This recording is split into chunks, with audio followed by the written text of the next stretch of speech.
नायक.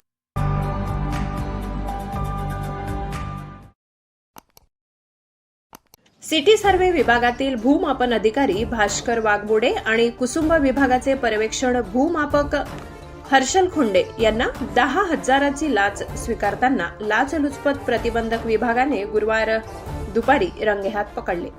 तक्रारदार याच विभागातील एक अधिकारी असून ते निवृत्त आहेत.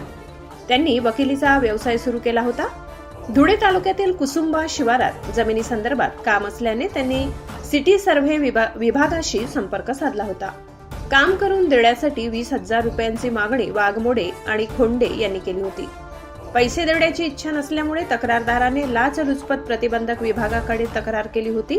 त्याची पडताळणी विभागाने केली.